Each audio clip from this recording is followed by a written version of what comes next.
Utterly heartbreaking news for Trump supporters. I had to go look this cat up, and no offense to him.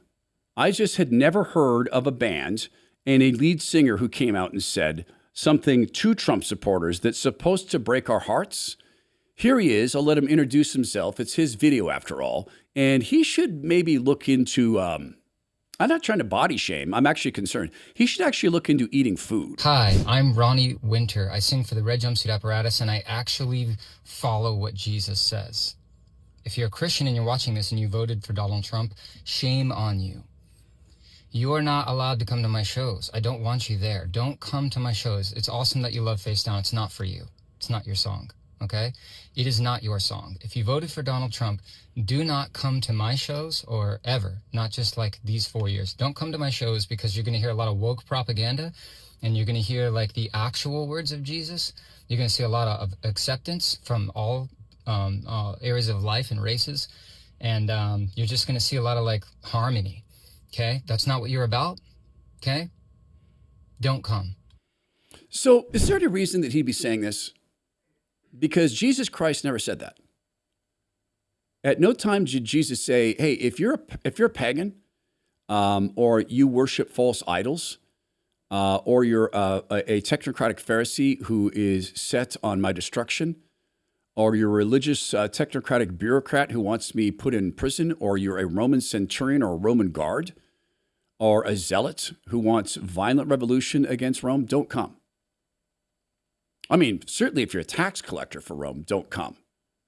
If you're a turncoat Jew tax collector, don't come. Well, that describes Matthew and Simon the Zealot, who converted to be apostles, disciples of Jesus and apostles, those who actually worked with him. Jesus allowed all comers to his sermons. And some people went away saying, man, that's too woke. There are a lot of people who went away saying, wait, he can't. We're the chosen people. We don't need, our Messiah is not here yet. He's certainly not him, but we are the special people, not the non-Jews. No, the pagans, no, they can't. So Ronnie Winter may believe he speaks the word of Jesus, but Jesus allowed everybody to sermons.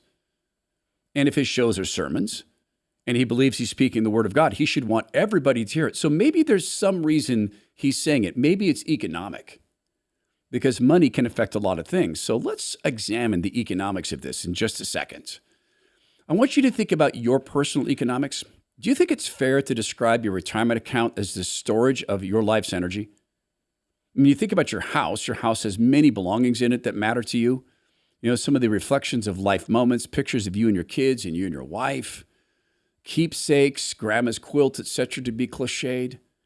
Well, the money in your bank account or your retirement account, your kids' college funds, that's the hope for the future, but it came out of your life's energy. Right now, we're headed into a cycle where with this prospective war with Iran, we've already seen oil prices tank, which to me seems like a buying signal, but is it?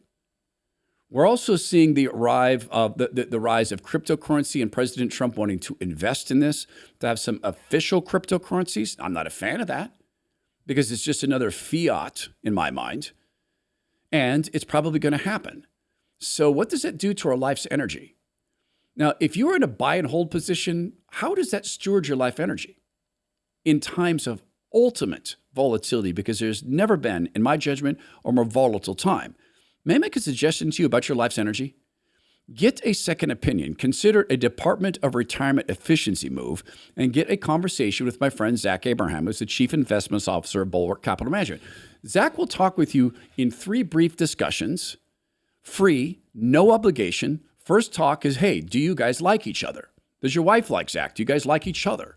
Because you want to work with people you like, particularly in things like your money.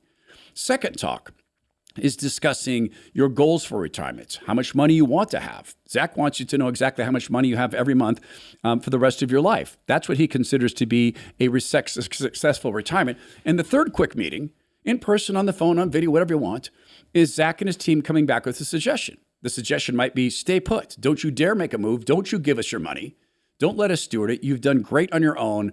Go continue to do that. Or it might be, here's how we can lower your costs, increase your retirement certainty, and manage risk, which Zach does by actively managing every portfolio which can reduce risk and volatility. It's a totally free offer. There is no obligation. It's just conversation.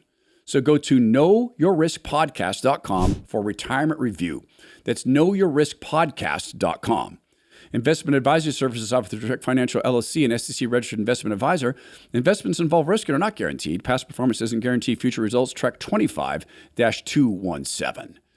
That's money, our money. How about the money of this band that I'd never, ever, ever heard of and only listened to one song? Wow, look at this. They're all over the press. They made it onto Fox News, right under the homepage, right under the app. Woke and roll. Rock band singer declares Trump voters are unwelcome forever in fiery rant. And not only did he, I think, blaspheme the techniques of Jesus, I think that there's some chance he might be doing this for, I don't know, money, notoriety. Because if Trump supporters aren't allowed, well, then all the wokeists are going to go. So I looked into some of his upcoming shows. Red Jumpsuit Apparatus has an event coming up near me at Umatilla, Oregon. This is at a golf course.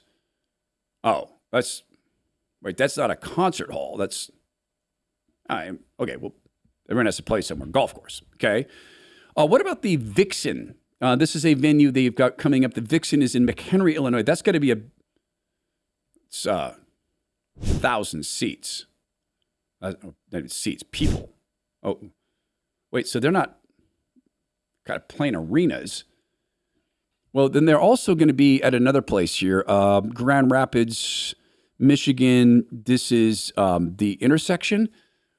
So they've got a show, okay, 1,500 capacity, 800, and then the 400 capacity, the Mint 200 capacity, and then the stage left 2,200 people. So, well, those are small. They're not selling a lot of tickets. The King's Rook Club in, where is that? The King's Rook Club is in Erie, Pennsylvania. Nothing wrong with the club. I mean, 300 upstairs, 500 downstairs. Do you think that maybe this is a play for relevance, for attention, since it doesn't appear that the concert version of what they're doing is going particularly well? I will pray for him. He says he's a Christian. I believe he probably thinks he is. But I'd ask him to examine and find for me one single instance where Jesus Christ said, don't come to my sermon if you are part of the Roman power structure or favor Rome's governance or want zealotism, zealotry. It never happened because Jesus wanted everybody to hear his word.